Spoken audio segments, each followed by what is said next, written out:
straight through for the Commonwealth. All right. Ready to proceed?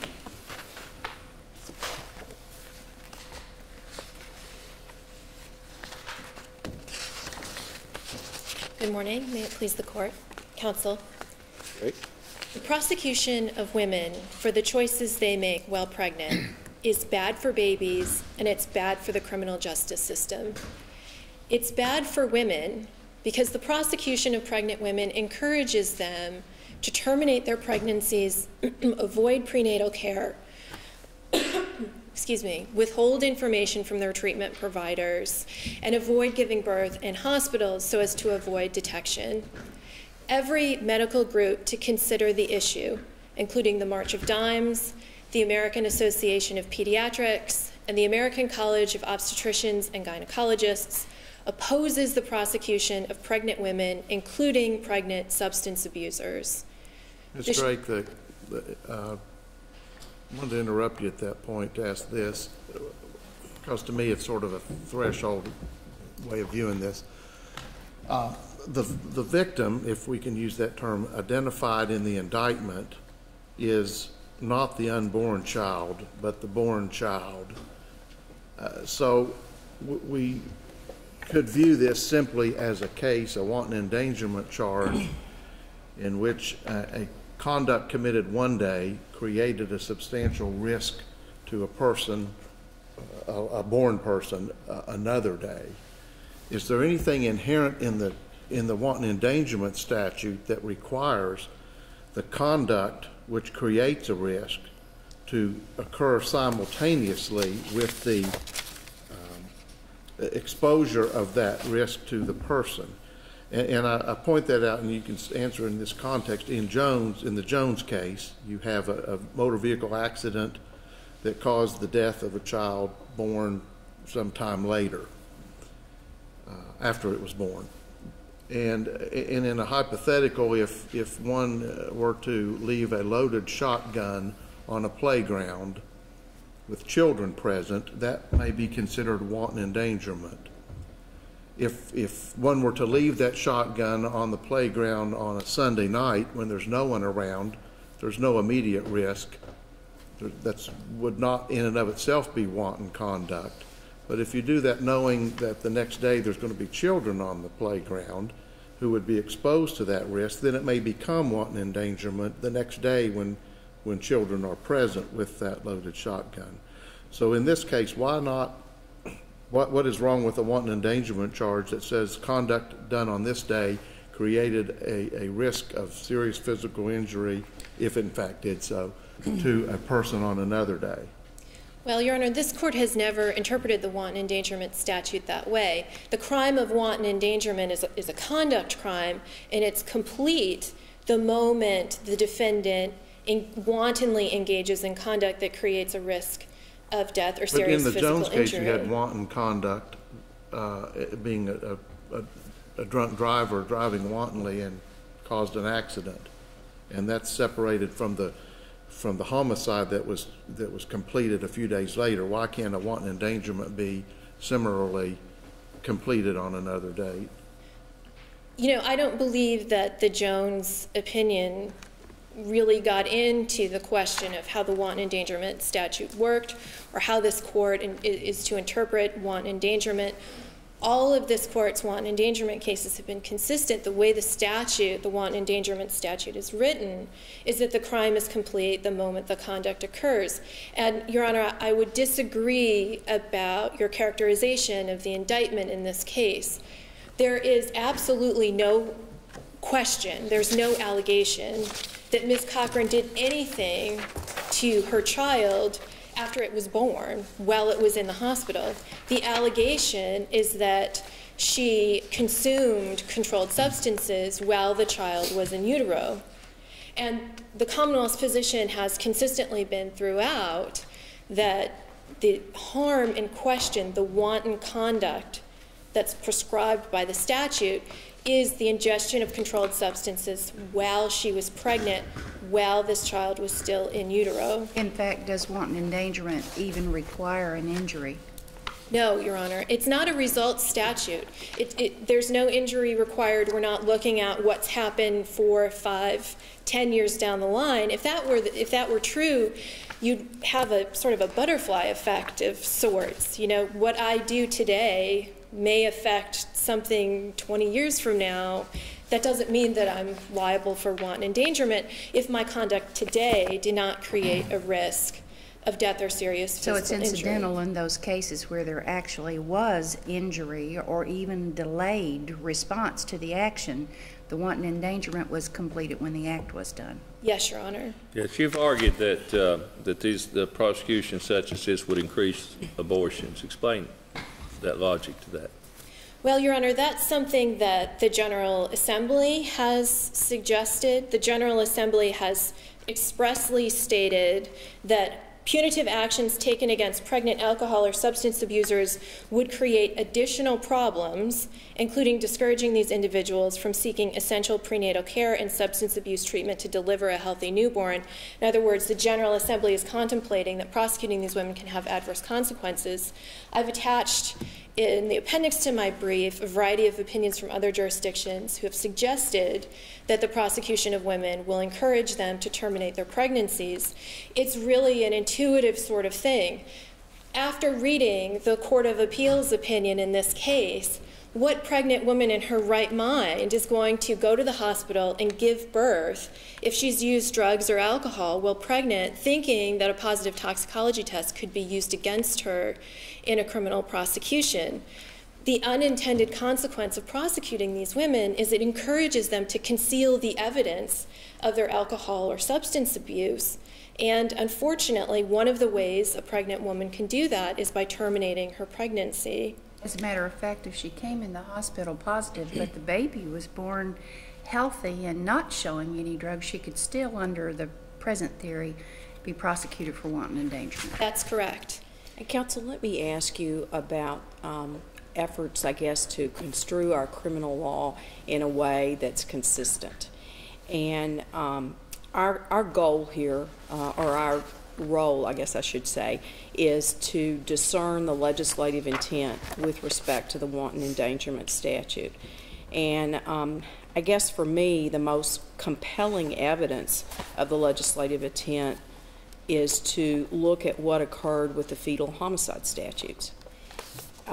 If indeed the legislature had intended person for wanton endangerment and homicide purposes to include an unborn child, it would have been totally unnecessary, would it not, to have adopted the fetal homicide statutes? That's exactly right. And so it occurs to me that if we adopt the Commonwealth's position with respect to this, we have an inconsistency because we have one definition of a potential person or victim for purposes of wanton endangerment, but yet if you go from an endangerment scenario to, unfortunately, a death scenario, then you're in two different arenas. You're in 507 if the child has been born, but if it's an unborn child, you're in 507A. Your Honor, I would take the inconsistency one step even further. We know from the fetal homicide statutes in Chapter 507A that the legislature has immunized from prosecution a pregnant woman who, through her direct action, has killed her unborn child. Now, it would be absurd for this court to construe a statute to say, notwithstanding the fact that the General Assembly intended no criminal prosecution for a woman who kills her baby, the legislature somehow intends to imprison a pregnant woman for engaging in conduct that, as Justice Noble points out, doesn't even necessarily have to injure this fetus, just creates the potential risk of injury or death.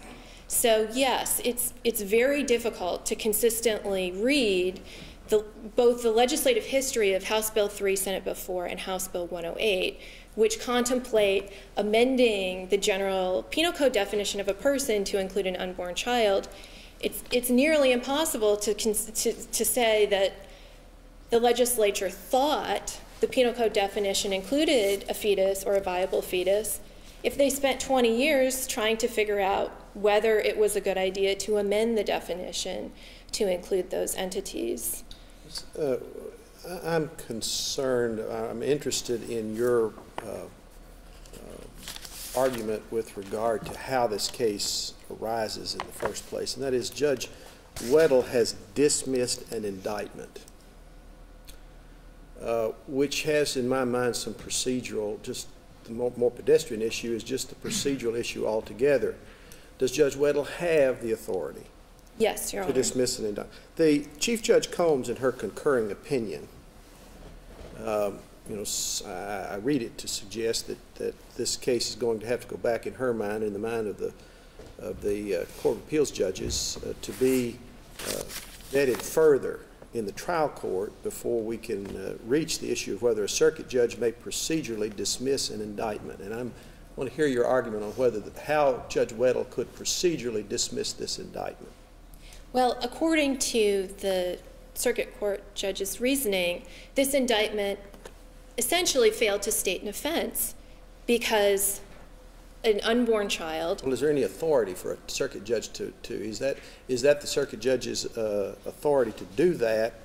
The executive branch has chosen to prosecute and bring the indictment. At what point does the judicial branch have the authority then to deal with that?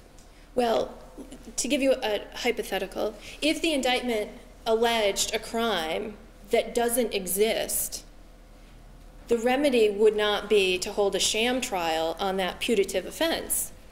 The remedy would be to dismiss the indictment, and that is what happened in this case. The court held that the indictment failed to state an offense because the child in question was not a person at the time the harm was alleged to have occurred. Having made that decision, and having made that decision correctly, there was no need for a trial. In fact, a trial would have been prohibited. Judge Combs suggests there's a need for a motion to suppress. There's a potential for a motion to suppress in this case. Certainly, if this court remands, we'll have two grounds for suppression. The first is suppressing the toxicology test under the Maternal Health Act, and the second is even assuming the toxicology test is admissible notwithstanding the Maternal Health Act.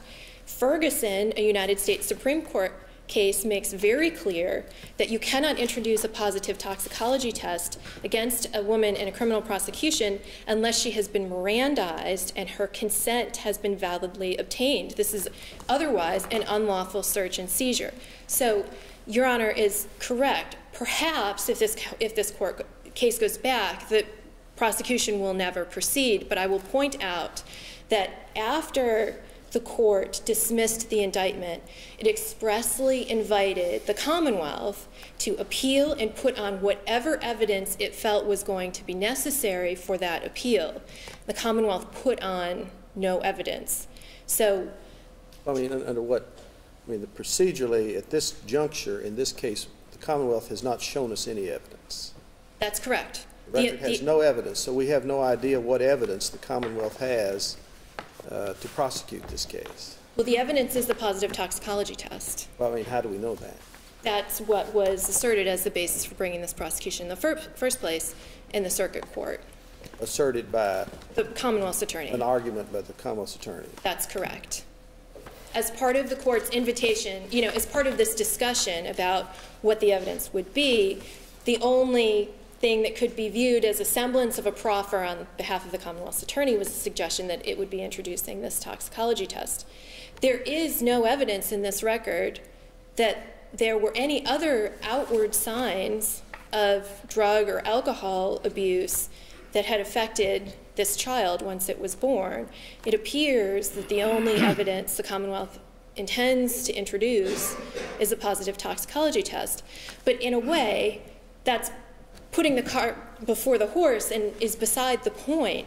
The threshold question, which the circuit court correctly identified, is whether this prosecution can proceed on the theory that the unborn child is covered under the protection of the wanton endangerment statute. But our case law tends to direct us to wait until after the Commonwealth has put on its case, and I do see a distinction in this case, which is a viable legal claim, And the example you gave, which is there is no such existing claim supported by a statute, wouldn't it have been better practice and wouldn't it have been better for us as an appellate court if the trial had proceeded, as some of our case law indicates that it probably should and must, except in very rare circumstances, to the close of the Commonwealth's case? No, Your Honor. And in this way, I suppose the posture of this case, and by that I mean the relative lack of evidence, is somewhat akin to a conditional guilty plea case. I mean, the issue has been reduced down to a very narrow legal question. Having decided that question, how the case will ultimately resolve itself once it goes back is really an open question. I maintain, the threshold question is, can my client even be prosecuted for this crime? And if the circuit court is correct that she cannot, then it lacks the authority and it lacks a constitutional basis to put on what is essentially a sham trial. You're arguing the court would not have subject matter jurisdiction? The court does not have subject matter jurisdiction over a crime that does not exist. Well, and counsel, I guess to take this out logically, if we take the position, and we do have a strong recognition in Kentucky in the criminal arena that there's really no such thing as summary judgment. It's not for the court to make determinations of fact. But yet, on the other hand, if you take this to its logical extreme, essentially what you're saying is that unless the defendant in this case pleads guilty and enters a conditional guilty plea, the only other alternative is for it to go to trial. And when it goes to trial and the judge instructs on wanton endangerment, and in that a substantial danger of death or serious physical injury to Cheyenne Cochran when she ingested cocaine while Cheyenne Cochran was in utero and thereafter gave birth to Cheyenne Cochran, doesn't that put the attorneys in the case in the position of arguing to the jury whether there was a crime committed against a person? I mean, don't they in essence end up arguing the law to the jury instead of applying the law that the legislature has passed? It puts it into 12 people's hands, and we have people around the state deciding whether, in fact, the child is a person in utero, when, in fact, the decision has been made that this is how we're going to deal with these issues at the homicide level, even though they've never addressed it at the wanton endangerment level.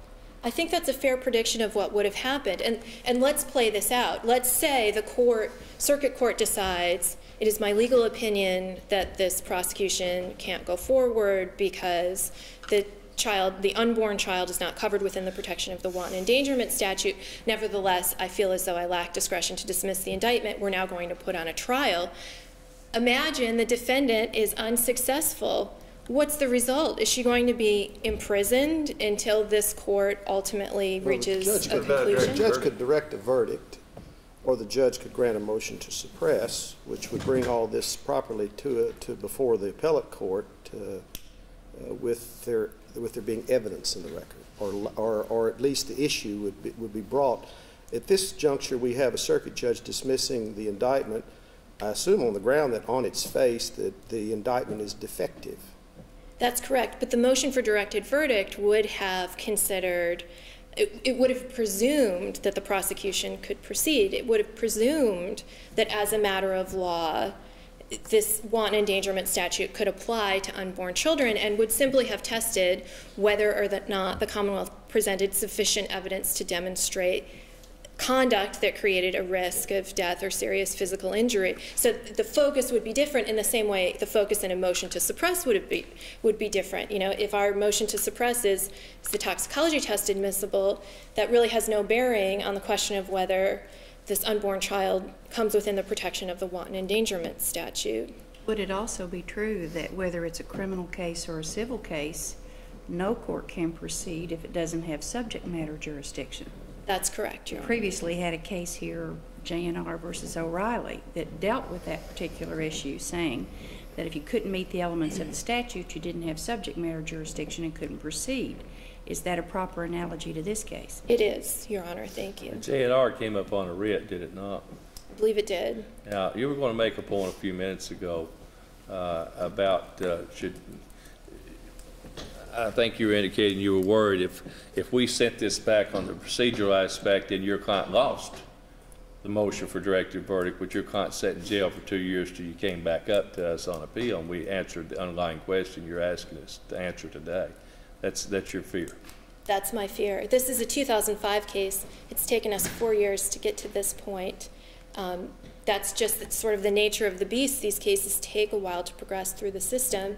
And as your honors may be aware, there is current litigation on this exact issue that's pending in the Franklin Circuit Court. So there are other cases that are waiting for a decision from this court on this exact issue of whether an unborn child comes within the protection of the wanton endangerment statute or any other statutes. You know, I began my remarks by saying that the prosecution of women for the choices they make while pregnant is not only bad for babies, but it's bad for the criminal justice system.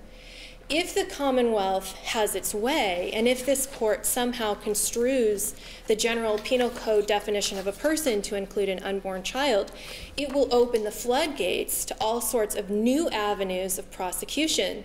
And a criminal justice system that's already at its breaking point does not need new prosecutions. For example, the medical evidence fairly conclusively shows that a woman who smokes while pregnant actually causes injury to her fetus. Is this expectant mother now going to be prosecuted under the assault statutes? Ms. Drake, we might all agree this is a bad law. The problem I'm having, and it does open up all kinds of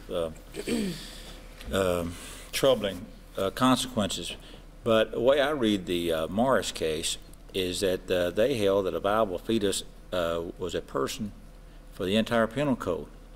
Am I misinterpreting Morris? And if that's true, it seems to obliterate the lines between a victim of a murder and a victim of a wanton endangerment. So how do we get over this hurdle of the Morris case? Do we have to reverse, overturn Morris in order to say that a mother can't be charged for wanton endangerment? The entire discussion in the Morris case about fetuses and personhood is dicta. So no, this court doesn't have to overrule Morris. The defendant in Morris prevailed on the ground that he didn't have adequate notice that he could be prosecuted under the general homicide statutes for feticide. So what does this court, what your question is asking is, what does this court do about the dicta in Morris? Yes, Morris is wrong. So then you could not charge a third party then. And according to your argument, we're not talking just about mothers. Say you had a third party that some way or another caused the mother to ingest a harmful drug or something, and she didn't know she was doing it, and it caused damage to the viable fetus. Then under your argument, the third party couldn't be charged with wanton endangerment either. That's correct, because the Morris court was incorrect in its interpretation of the legislative intent with regard to the general penal code definition. Now, a third party in Kentucky can absolutely be prosecuted for feticide, and we're not contending otherwise. There's no constitutional problem with that from our perspective. But there exists no other statute under which a third party could be prosecuted for fetal abuse. That's not to say the legislature couldn't draft such a statute, but no such statute exists today. You make the argument in your brief that the legislature really is not unlimited on who it names as a person.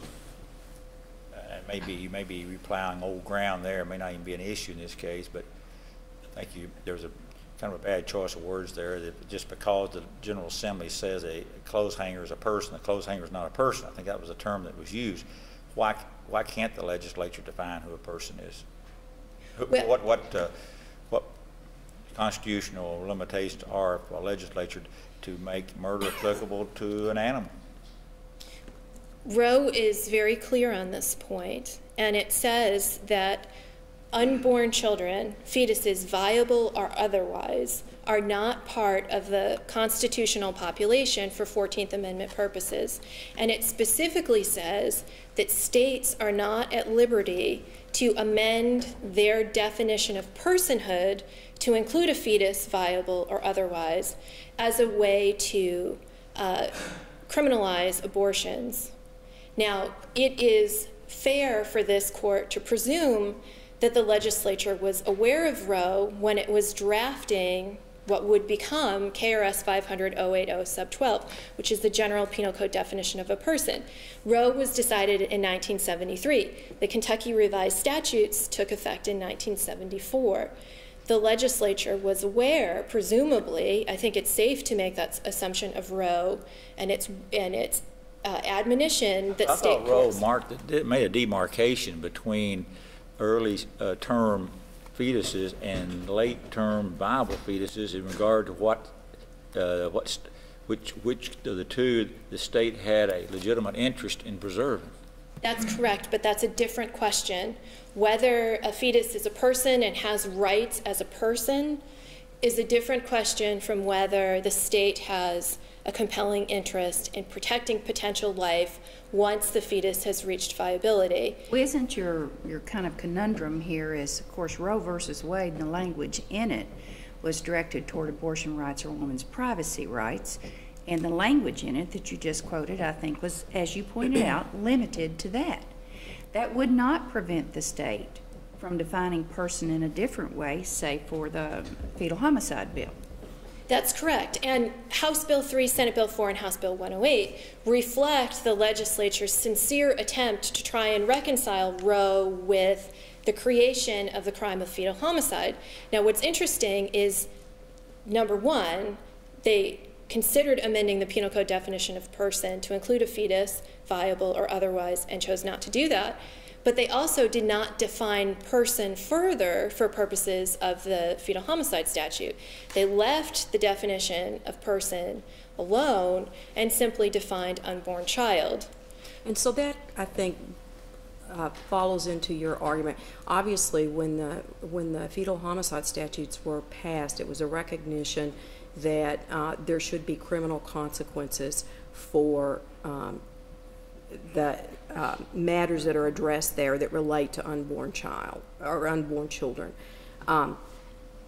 But you mentioned earlier that in the wanton endangerment arena, there really is a real policy decision to make here, because if you criminalize or if you prosecute women who have abuse issues, then that puts them at war with the child they're carrying, essentially. And as you said, there's an incentive then to terminate the pregnancy. I was trying to think, is there any other instance of where someone, and this would have to be a woman because it involves pregnancy, where you could be charged with a crime, in this case wanton endangerment, and you could actually completely undercut the crime by terminating the pregnancy, by having an abortion, and then not be subject to criminal prosecution? And isn't that determination whether there should be a prosecution of a pregnant woman a determination for the General Assembly? They decided they wanted to adopt the fetal homicide statutes for the protection of unborn children. If in that great policy debate it's determined that it's more important to prosecute and imprison pregnant women who for whatever reason can't overcome their addictions, and this court's well aware from its caseload of the strength of addiction, if they make the determination that that's more important and it carries the consequences with it of terminated pregnancies that would otherwise not have been terminated, children born outside of a hospital setting, babies just harmed, period, then that's their determination to make if they want to go that route. On the other hand, while nobody approves of illegal drug use and no one wants to see a pregnant woman do anything that would harm the child she's carrying, at the same time, that's a determination for the legislature. And if this court construes it in a fashion that wanton endangerment includes those unborn children, then we've made that policy determination, where in the homicide arena, they've made very clear what their intent is, that they'll have separate legislation specifically directed to that. Your Honor is exactly right. And the General Assembly has not only made its intent clear with respect to feticide and a pregnant woman's ability to be prosecuted for feticide, but the legislative record is crystal clear about the legislative intent with regard to the prosecution of pregnant substance abusers. We can all agree that the state has a compelling, legitimate interest in healthy pregnancies that culminate in the birth of a healthy baby. Every Kentuckian would like to eradicate the problem of prenatal substance abuse, but it's up to the General Assembly to decide how to further that goal, how to further that state interest. And the General Assembly has been crystal clear that they intend to treat the problem of alcohol and drug abuse during pregnancy solely as a public health problem, recognizing the additional problems that will arise when pregnant women are prosecuted for this conduct. And I'll just add, one of the things I've really been pleasantly surprised to learn in the course of working on this case is that the Kentucky legislature has not only paid lip service to its preference for educating and treating pregnant women, but it is really at the forefront of programs that will educate and treat pregnant substance abusers. For example, in 1990, only about 68% of women in Kentucky were receiving prenatal care. Kentucky ranked 26th out of 50 states in women receiving prenatal care. In 1992, the legislature passed the Maternal Health Act. By 2000, over 80% of women were receiving prenatal care, and Kentucky had improved its rank from 26th to 11th. By 2001, Kentucky had cut the infant mortality rate by 25% and was reporting the lowest infant mortality rate since those statistics had been kept. With regard to the specific issue of pregnant substance abuse, the Kentucky legislature has funded prevention, education, and treatment programs to a degree that no other state in the nation has. I see my lights on. If I may just briefly finish the thought. Yeah. For example, in Kentucky, state Medicaid will cover a woman's participation in prevention, education, and treatment programs both during the course of her pregnancy and up to 60 days postpartum. No other state has opted for that breadth of coverage. The General Assembly, in its wisdom, has chosen to treat this public health problem by educating and treating pregnant substance abusers, not prosecuting them. And this court and the Attorney General are not at liberty to second-guess that policy choice. Thank you. Thank you, Counsel. Mr. Shackelford? May it please the Court, Counselor. Baby Cochran was a person under the Penal Code. We know that because Morris said person includes viable fetuses. And that's not dicta, that's a holding of the case. In that case, the court had to hold that in order to then get to the resolution that it made, which was that the defendant in that case did not have adequate notice that this was a person. But we know that baby Cochran in utero, from viability onward, was a person. And the issue that this court has to address is simply whether or not baby Cochran is going to get the protection that the Penal Code seems to give her. And in that regard, I want to begin by addressing a concern that Justice Abramson first brought up under the Fetal Homicide Act and how that interplays with this. Of course, Morris specifically was invited by the Attorney General's office to adopt the definition to include from fertilization onward, which was found in the definition of unborn child in the Fetal Homicide Act. Because what the Fetal Homicide Act does is it defines unborn child, not a person. And it is specifically relating to Chapter 507A that that definition applies. And the reason that's important is because the General Assembly wanted to protect the unborn child as far back as possible. It was aware that there were limitations on doing that because of privacy concerns and privacy rights of an expectant mother. And if they wanted to go back that far, they had to exempt the mother. But yet they did want to include protection as far back as possible. That did not in any way, the Fetal Homicide Act, change the definition of person under the Penal Code. And that's what Morris addressed.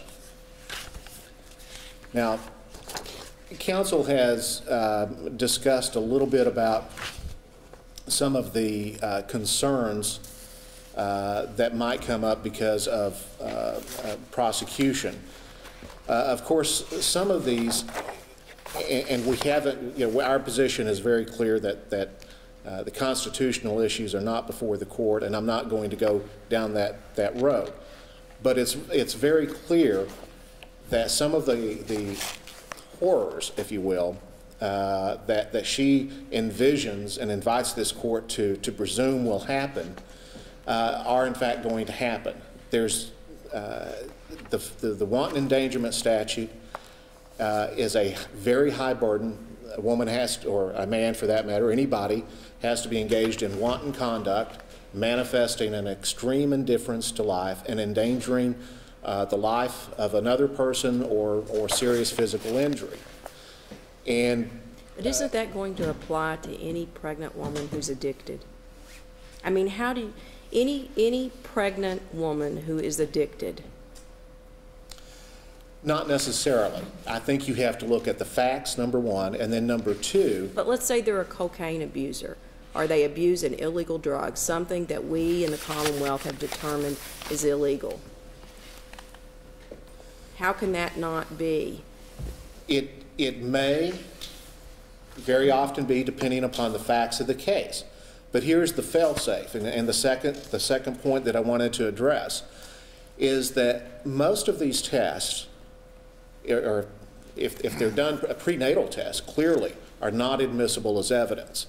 So the concerns that it's going to encourage abortions, the concern that it's going to encourage women not to seek prenatal care is false. That's a false concern, because those toxicology tests are not admissible as evidence. So unless there is some other competent evidence to prosecute somebody, that's never going to happen. What about a woman, as Justice Leibson says, addicted to downhill skiing?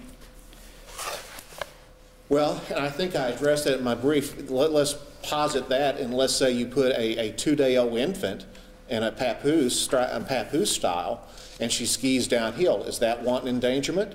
That's a factual issue. That's something that goes through the filter of a prosecutor, maybe a probable cause hearing, a grand jury, and then ultimately a judge on directed verdict, and then a jury. What about if you have a situation where a woman is taking legal drugs, prescribed medications?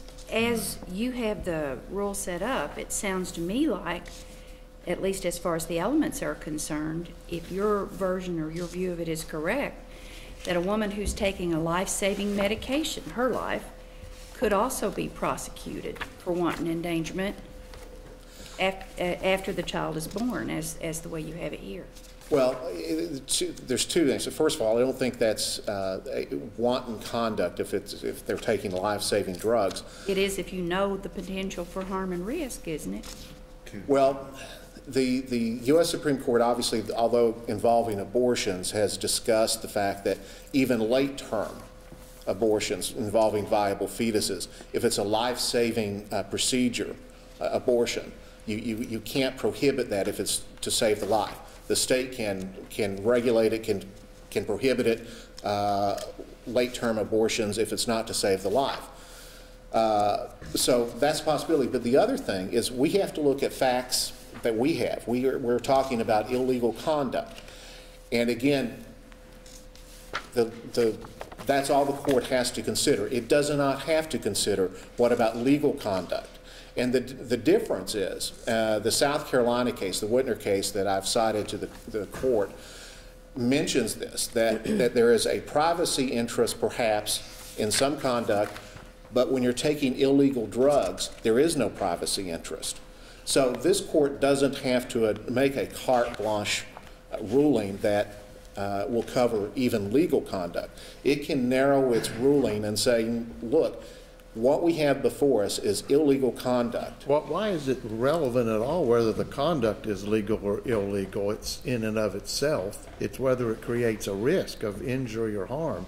I don't know off the top of my head that ingesting cocaine is actually harmful to the child or the fetus. Well, so the legality of it is not the point, is it? It's whether it's harmful. Downhill skiing is not illegal, but it may be very dangerous if you're in utero.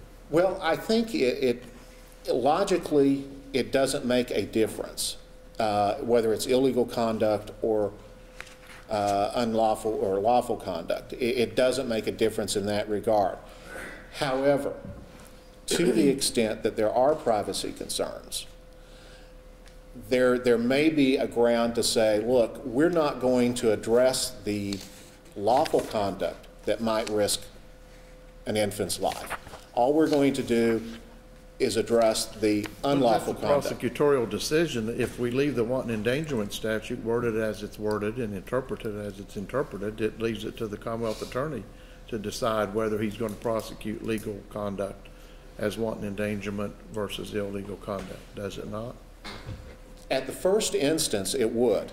And ultimately, if the court were to go, if the court were to, it's possible the court might have to revisit that question later. Your suggestion would mean that the woman addicted to alcohol would not be prosecuted, whereas the woman addicted to cocaine. That's one choice the court has. And so that there are ways of dealing with that. But then I think the most fundamental issue is the risk of harm so great, and is it foreseeable that it's going to cause that? And one of Justice Liebson's hypotheticals, he suggests, taking off your eyeglasses or not putting them on and driving. Is that prosecutable if the infant, the unborn child, dies? And I would suggest that, again, if you take out the fact of pregnancy and you have a 2-day-old infant strapped on, would that be wanton endangerment or some other criminal conduct but not wearing glasses? I think those are the sorts of things that prosecutors, judges, and juries, grand juries, they all deal with. And this is a fact-driven inquiry. And that's what our suggestion is, that it's fact-driven. Well, you say it's fact-driven, but doesn't it also create the situation, in a typical wanton endangerment situation, you look at what's occurred and there's someone that you identify as the potential victim of the wanton endangerment. This could turn, if left as it is, it really results in what an individual Commonwealth attorney's view is on whether to prosecute this offense or not. I mean, there's no question if he hears of something that involves wanton endangerment to, a group of teenagers standing in line to buy tickets to a movie, he doesn't have a choice, or she, about whether to prosecute that or not. If they've been subjected to some kind of conduct that's wanton endangerment, then investigations occurs and the determination's made that the facts are there, that's his constitutional obligation. But I go back to the question I asked Ms. Drake about what happens when you get before the jury. I mean, the General Assembly took up and in the fetal homicide statutes decided it's important to protect the lives of unborn children against the conduct of third parties, and here's how we're going to go about doing it. I'm going to ask you the same question I asked Ms. Drake. Isn't it for the General Assembly to decide, in the grand scheme of things, there's no other corollary in human existence in life to pregnancy? Pregnancy is unlike anything else in terms of the connection of the mother to the child she's carrying. Isn't it for the public policy determination of the Commonwealth to determine, in balancing those interests, where should the criminal liability be? Because your opponent makes a strong argument that prosecuting that pregnant woman actually harms the child, because it results in children born outside of hospital settings. It results in terminations of pregnancies that might otherwise not have occurred. It encourages women to stay off, under the radar, if you will, so that they won't bear the personal consequences of what is admittedly reprehensible conduct. But addiction is addiction, and anybody who's ever been a circuit judge will tell you that that people who are addicted to drugs, even many who are well-intentioned and want to avoid the habit, can't. They are physically and mentally addicted. So what do we do with that situation? Is that our call or the Commonwealth Attorney's call? Isn't that the General Assembly's call? Well, I think I've heard a couple questions in there. Well, yeah, I guess it was sort of a philosophical. I'm having trouble understanding how you're protecting the child when you prosecute the mother. Well, let me because the damage has been done. She's already ingested the cocaine. How are you protecting the child? Well, there are two questions. Let me first of all just briefly say the decision to prosecute by a Commonwealth's attorney there is a discretionary function in all prosecutions, and I don't think it makes any difference the fact that the person may be pregnant or not. Now, to the larger question of shouldn't this be up to the General Assembly, the General Assembly, in my opinion, has already said a person includes an unborn fetus that has reached viability. That's the definition that Morris gave to that. And when then you how look do you explain the fetal homicide statutes in 2004? Well, because they wanted to go back and give even greater protection, number one, from fertilization onward. That's number one. And there's nothing necessarily, there is no case law that says a person, we'll keep it simple, a third party who kills a fetus, there's nothing that says necessarily that they can't be prosecuted under either the fetal homicide or the regular homicide statutes. Now, practically speaking, it's probably a little cleaner to do it under the fetal homicide statute because the penalties are the same, except for taking the death penalty off the table. Keep saying this is in reference to protecting this given fetus or this given child. And as Justice Abramson pointed out, it really is not, because that's done. Isn't this statute actually, or this application of the statute, actually directed toward potentially two things? One, punishment, and the second, possibly prevention. Well, when I'm talking about protection, I'm talking about deterrence and prevention. Yes, that's primarily. Because in all of these cases, the child will have already been born. And so that's the other thing there, again, the false assumption is that the pregnant woman is going to be punished. That's not the case, because that's over, it's done with, we're on to a different stage. Now, also, and some of the arguments that Justice Abramson, that you brought up, we don't know if this will really encourage all of this behavior. I know when Welch looked at this, Justice Liebson was bothered by he briefly mentioned it and said, that's something that should have been brought up in the trial court, and we're not going to address it because it's really not the proper thing to bring all this stuff in the Supreme Court briefs. But be that as it may, the real sticking point, or the real flaw in all that argument, is that she's going to be punished because she has sought medical treatment. Again, all that's inadmissible.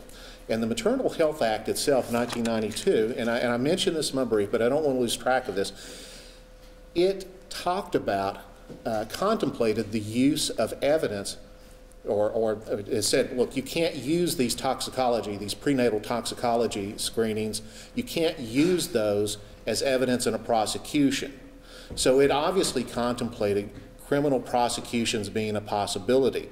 So I don't think that it in any way can be read as amending the definition of person or otherwise exempting pregnant women or anybody else. Or once the baby's born, I'm assuming then the only way you have to establish evidence is to take the blood of the baby to see if there's are drugs there.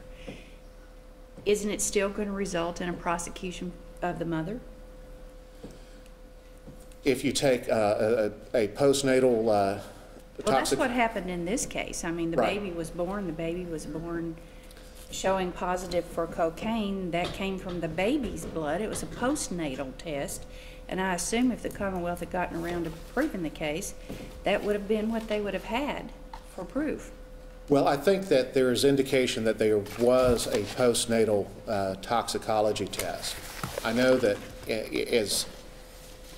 but there may be more evidence. I mean, I don't know what that evidence, it can be physical symptoms, if a doctor observed physical symptoms indicating drug use. So there may be other things other than the tox.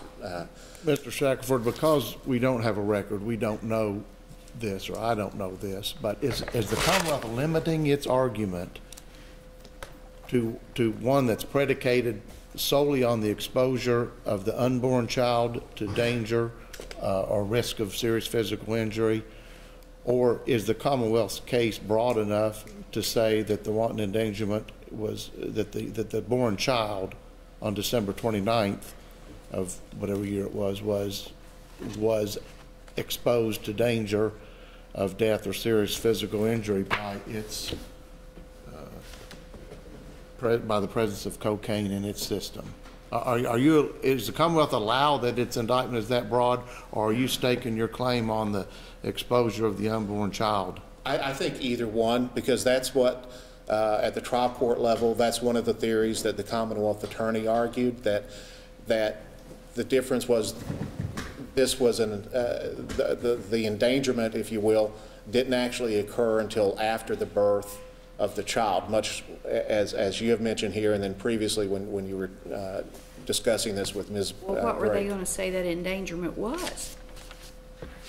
Well, and much like ingesting the drugs while pregnant, and much like a shotgun trap that's set up in a room, as long as the room's empty, it's not endangering anybody, but when somebody walks into the room, it endangers that person. But the only way the drugs got in that baby was before birth. You would have to concede that. Yes, yes, and that baby was a person then, and that's ultimately, I think, the nub of our case. I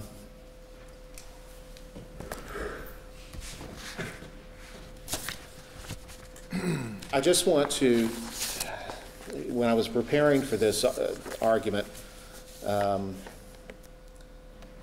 had two phone calls. One was from a Commonwealth attorney in the western part of the state who had heard about this and was concerned because he viewed this as a last chance to do something, a last resort chance to do something, because his local office of the cabinet were not taking these as referrals. They would be referred child abuse cases. And he felt that concerned to be able to do something. If you talk about the protection of the child, that's at least a way in. Also got a phone call. But to address that issue, and definitely the General Assembly and the state as a whole should be concerned about that. But he was concerned because the Department of Human Resources wasn't dealing with these mothers who are abusing drugs. Criminalizing it is the answer. He termed it as a last resort, and again, I'm not going to repeat my arguments because I don't have time, but I think it is criminal, and it goes into when are these utilized, and I know that's been a concern, and that's one instance. I also received another phone call from and I'll be brief, from a grandmother whose grandchild had been addicted and had caused terrible physical and mental disabilities for the great-grandchild. And she was concerned that she was being charged now at somewhere, I'm not sure what county it is, somewhere in eastern Kentucky, that this crime would go unpunished. And I think that when we step back and look at it, we have to remember that those who believe that possession of drugs should be legalized often call these victimless crimes. And usually the victim we talk about are maybe families and friends or society as a whole. Here, the victims are real live human beings, and they're directly affected. And we would ask the court not to strip that protection of the penal code from baby Cochran and all the other baby Cochrans in the Commonwealth. Thank you. Thank you, Mr. Shackelford. Ms. Drake. Your Honors, the Commonwealth has just demonstrated why, even if this court were to assume that the Penal Code definition of a person included a fetus or a viable fetus, the prosecution wouldn't pass constitutional muster because it would be void for vagueness. I believe, Justice Venters, you asked, well, does this mean the Commonwealth will always prosecute women who use cocaine when they're pregnant? And the Commonwealth's response was, no, it's going to be a case-by-case determination. Justice Cunningham asked, well, are you going to prosecute women for downhill skiing? And the answer was, yeah, maybe. It's a case-by-case determination. How is a pregnant woman supposed to know what conduct she can engage in and not engage in, even if we are to assume that a fetus is an unborn child? The wanton endangerment statute is not limited to illegal conduct. It covers any conduct that creates a risk of death or serious physical injury. If the Commonwealth has its way, are police going to be doing sweeps of Starbucks to see if there's a visibly pregnant woman drinking a cup of coffee, 10 ounces of which will double the risk of miscarriage? The prosecution in this case would enlarge the behavior that would fall under the wanton endangerment statute to such a degree that enforcement would intrude on every possible privacy interest that a woman could have. And really, the fatal part about their case is they make no argument, and this is like Morris, that Ms. Cochran herself was on notice that she could be prosecuted under the wanton endangerment statute. And because she was not on notice, this prosecution cannot proceed regardless of whether the Penal Code definition includes a fetus or a viable fetus. I just want to briefly address this last resort argument. If a pregnant woman possesses or traffics or manufactures controlled substances, the Commonwealth should absolutely prosecute her for doing that, but it should do so to the same degree and in the same way it would prosecute everyone else. It's not as though the Commonwealth is helpless in the face of pregnant women who possess drugs. This case is about the further prosecution of a woman based solely on the fact that she's pregnant. And that is a prosecution that the Constitution will not abide. Thank you. Thank you, counsel. Recess court, please. All right.